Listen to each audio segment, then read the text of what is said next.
There was a time when a car was not just transportation. It was a promise of freedom, of power, of becoming someone larger than the life you were born into. On quiet summer nights, boys would lie awake, listening for the distant rumble of an engine echoing through their neighborhood. That sound meant something special was passing by. Chrome flashing under streetlights, headlights cutting through the dark like twin comets. A machine that seemed alive. These were the cars everyone dreamed of owning. They were not built merely to move people from one place to another. They were built to move hearts, to stir envy, to mark an era, to define what success looked like. And long after their engines cooled, they continued to run in memory. To understand why these machines became dreams, we have to go back to the decades that shaped them. The world after the war was restless. Cities were rebuilding, families were growing, industries were booming, steel mills glowed at night, oil flowed, highways stretched across continents like veins of possibility. In that era, owning a car meant you had arrived. But owning a certain kind of car meant you had conquered something. Manufacturers understood this hunger. They understood that the public no longer wanted simple, practical transportation. They wanted speed, style, status, something that made neighbors step outside just to stare. And so, designers began to dream bigger. In studios filled with clay models and cigarette smoke, stylists sculpted shapes inspired by jet fighters and ocean liners. Tail fins rose toward the sky. Chrome accents sparkled like jewelry. Hoods stretched long and proud, as if the cars themselves were confident creatures waiting to run. Under those hoods, engineers worked with equal ambition. They pushed displacement higher. They tuned carburetors for deeper roars. They designed engines that shook the pavement when idling at a stoplight. The result was a new breed of machine. Take the American muscle car. Born from a simple idea. Put the biggest engine you can into a relatively small body. The formula sounded reckless. It was. And that was the point. The first time someone pressed the accelerator in one of these beasts, they felt the world compress behind them. The nose lifted slightly. The rear tires fought for grip. The exhaust note wasn't just loud, it was commanding. It said, "I am here." For young drivers in the late 1960s, these cars represented rebellion. They were affordable enough for working families, yet powerful enough to challenge far more expensive machines. They were bold, loud, unapologetic. And in that moment, speed became democracy. But across the Atlantic, a different kind of dream was forming. In Italy, car makers believed speed should be art. Performance alone was not enough. The car had to look like it was moving even when parked. It had to feel sculpted by wind and passion. Design houses crafted bodies that flowed like liquid metal, low roofs, sweeping fenders, interiors wrapped in leather that smelled like craftsmanship, steering wheels carved from wood, gauges arranged like instruments in a fine watch. These cars were not just fast, they were sensual. When you sat behind the wheel, you didn't just drive. You participated in a ritual. The clutch felt mechanical and deliberate. The shifter clicked into gear with precision. The engine sang rather than roared, a higher-pitched symphony that climbed toward redline with urgency. Owning such a car was more than transportation. It was a statement of taste. And then there were the British Grand Tourers, machines built not for raw acceleration, but for crossing continents in style. Long bonnets, graceful curves, interiors that felt like a gentleman's club on wheels. These cars whispered power rather than shouted it. They were made for winding coastal roads, for misty mornings, for long conversations between engine and driver. Each region had its philosophy. Each machine carried the fingerprint of its culture. But regardless of origin, they shared one quality. They made people dream. In small towns, children taped posters of these cars to bedroom walls. Magazines featured them on glossy covers. Movies cast them as symbols of cool confidence. If the hero needed to escape, he did so in one of these machines. If the villain needed to show wealth, he chose another. The cars became characters in stories, and the stories made them immortal. But dreams are not built by design alone. They are built by hands. Factories of that era were loud and alive. Sparks flew as welders joined steel panels. Skilled workers aligned doors with careful precision. Painters layered vibrant colors that shimmered under factory lights. Interiors were stitched by artisans who took pride in every seam. There was imperfection in that process, but there was soul. Modern production lines chase efficiency. Robotic arms move with perfect repetition. Tolerances are measured in microscopic precision. Today's cars are safer, faster, more reliable. But something intangible has changed. When you close the door of a classic car, it does not sound like a modern car. It shuts with a metallic thud. You feel the weight, the thickness, the mechanical honesty. When you turn the key, there is a brief hesitation, a mechanical cough, then ignition. It feels alive in a way that push-button starts rarely capture. You are not commanding a computer. You are waking a machine, and that difference matters. Consider the experience of driving one of those legendary machines on an open road. There is no overwhelming digital display, no silent electric whir. Instead, you feel vibration through the steering wheel. You hear the engine note change with every slight throttle input. Wind noise seeps in around window seals. The smell of fuel and warm oil lingers. It demands attention. It demands involvement. And because of that, it creates memory. In the golden era of performance, horsepower numbers were not just statistics. They were bragging rights. Friends gathered around hoods at gas stations. Conversations revolved around carburetors and camshafts. Rivalries formed between brands and between owners. Mine's faster. Mine handles better. Mine looks better. These debates shaped identity. For many, saving enough money to buy one of these cars required sacrifice. Overtime shifts. Years of patience. The day of purchase felt monumental. Driving home in that dream machine felt like a personal victory parade.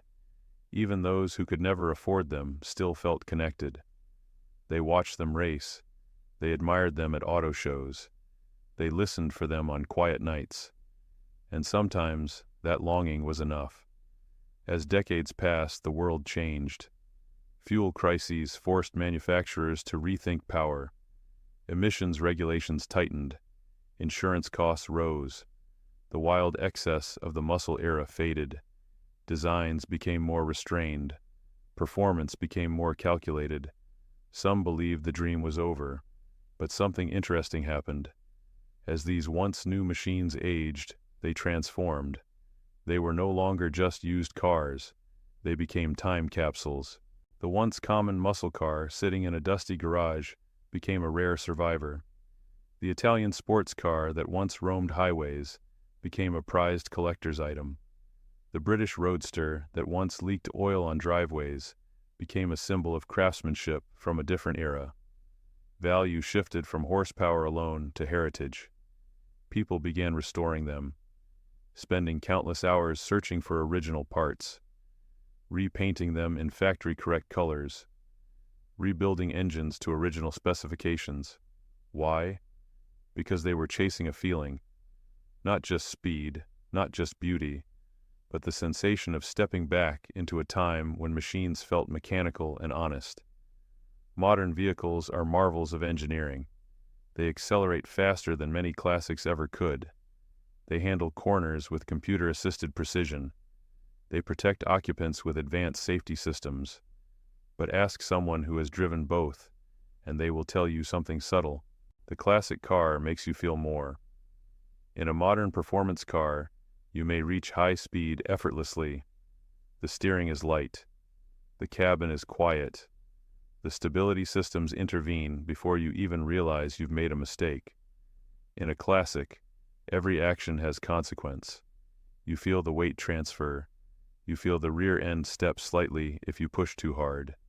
You learn the limits intimately, and in that dance between driver and machine, something personal forms. It is not about perfection, it is about character. Think about the rumble of a big V8 at idle, the way the car rocks gently from side to side, the smell of unburned fuel in the air, the slight vibration through the seat. It is imperfect, it is raw, it is unforgettable. Or imagine a lightweight European sports car with a small, high-revving engine. The sound climbs like a violin string being tightened. The steering feels alive in your hands. The road texture speaks through the tires. You are not isolated from the world, you are connected to it. These machines were born in an age when engineering was bold, when safety regulations were fewer, when designers could chase extreme shapes without compromise. That freedom allowed for risk, and risk created icons. Some cars were outrageous failures at first. Sales were slow. Critics were skeptical. But time revealed their uniqueness. What once seemed excessive became visionary. That is the strange alchemy of history. In car culture, legends are not always the fastest. Sometimes they are the most distinctive, the ones that dared to look different, the ones that sounded unlike anything else on the road. Take the impact of certain limited production supercars from the late 20th century. They were built in small numbers. They demanded skill to drive. They were expensive beyond reason. Yet their posters covered teenage bedroom walls worldwide, because they represented possibility without limit. To sit inside one was to sit inside ambition. But the dream was not reserved only for the wealthy. For many families, a classic car meant something else entirely. It meant the family road trip, windows down, luggage packed tight, the engine humming steadily for hours across wide landscapes, children falling asleep in the back seat while headlights carved through the night. Those cars may not have been exotic, they may not have been powerful, but they carried memories, and memory is powerful fuel. When those same children grow up, they search for the model their parents once owned.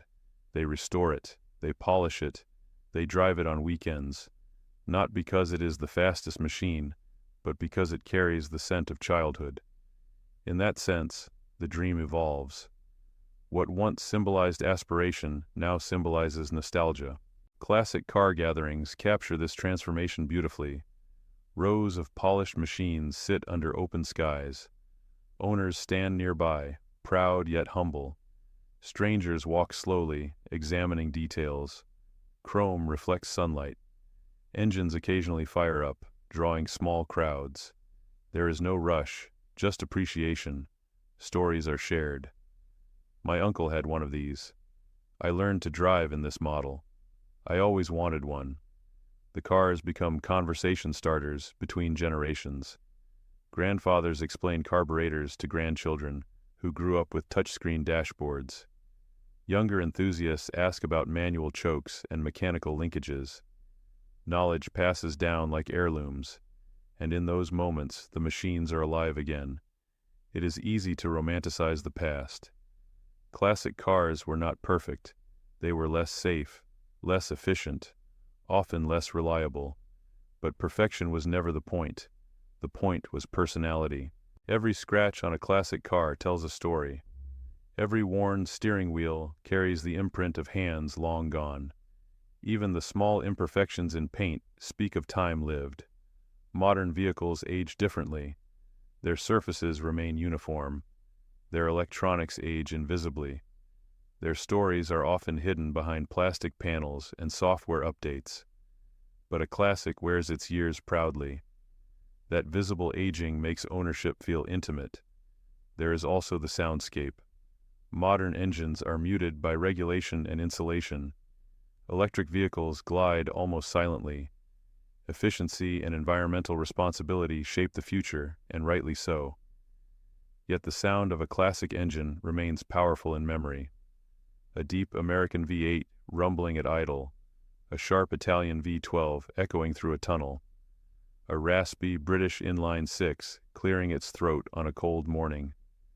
These sounds are mechanical signatures. They announce presence long before the car is seen, and that anticipation builds emotion. In film and television, directors understand this. When they want to evoke power, rebellion, or wealth, they often choose a classic car. The camera lingers on chrome, the engine note swells. The car becomes an extension of the character. Because these machines already carry cultural meaning. They are shorthand for ambition. They also represent a time when driving was central to identity. In many parts of the world, public transportation is efficient and logical. But in countries built around highways and suburbs, the car became an extension of self. Paint color mattered. Wheel choice mattered. Exhaust note mattered. Your car said something about who you were. Classic cars amplified that expression. They were bold. They were unapologetic. They demanded space on the road and in conversation. And perhaps that is why they still matter. In a world increasingly digital and virtual, classic cars remain tactile. They demand physical engagement. Turning a heavy steering wheel at low speed reminds you of effort. Pressing a firm clutch pedal reminds you of mechanical resistance. There is feedback. There is consequence. That sensory richness stands in contrast to modern convenience. When enthusiasts speak about analog driving, they are describing this very thing. The absence of filters, the presence of raw connection. You hear it in their voices when they describe their first drive in a childhood dream car. The trembling hands, the deep breath before turning the key, the grin that refuses to fade. These are not just machines, they are milestones. As time continues forward, the pool of surviving classics grows smaller. Some rust away. Some are lost to accidents. Others are preserved carefully, treated almost like museum pieces. But the dream persists. Younger generations, raised on technology, still feel drawn to these machines. Perhaps because they offer something rare: authenticity. In a classic car, there is no algorithm deciding how much power to send to each wheel. No software smoothing out imperfections. What you feel is mechanical truth, and truth has weight. The dream of owning one of these cars often begins with a sound, or a photograph, or a story told by someone older. It grows slowly, quietly. Then one day, perhaps years later, that dream becomes reality. The garage door lifts. Sunlight spills across polished paint. The engine starts. And for a moment, time collapses. The owner is both adult and child at once. Driving down an open road in a classic car is not about reaching a destination quickly. It is about the journey itself. The scenery seems richer. The air feels different. Even the act of shifting gears becomes ceremonial. You are not simply moving. You are participating in history. And that participation carries responsibility. To maintain, to preserve, to respect. Because these cars are survivors of a different age. They remind us of an era when fuel was cheap, ambition was loud, and designers were fearless. When engineers experimented boldly. When the road felt endless. They remind us that machines can possess personality. That metal and rubber and glass can combine into something that inspires. Most importantly, they remind us that dreams evolve. The teenager who once longed for a roaring muscle car may later appreciate the elegance of a grand tourer. The collector who once chased speed may later value originality and history. But at the core, the feeling remains the same: a longing for connection, for beauty, for mechanical honesty. In quiet garages around the world, these machines rest. Dust settles softly. Covers drape over curved bodies. But beneath that stillness lies potential energy. The next time the key turns, the next time fuel ignites, the next time rubber meets asphalt, the dream begins again. Because classic cars were never just about transportation. They were about becoming something more. They were about freedom measured not in miles, but in moments. And as long as there are roads stretching toward the horizon, and hearts that quicken at the sound of an engine waking from sleep, the dream of owning one will never truly fade. In the end, these cars are not relics of the past. They are echoes of ambition. They are rolling sculptures of memory. They are reminders that sometimes the machine you once dreamed of owning becomes the story you carry for the rest of your life. And when the engine finally cools and the garage door closes gently behind it, what remains is not just metal and chrome, but the quiet satisfaction of having touched a dream that once seemed impossible.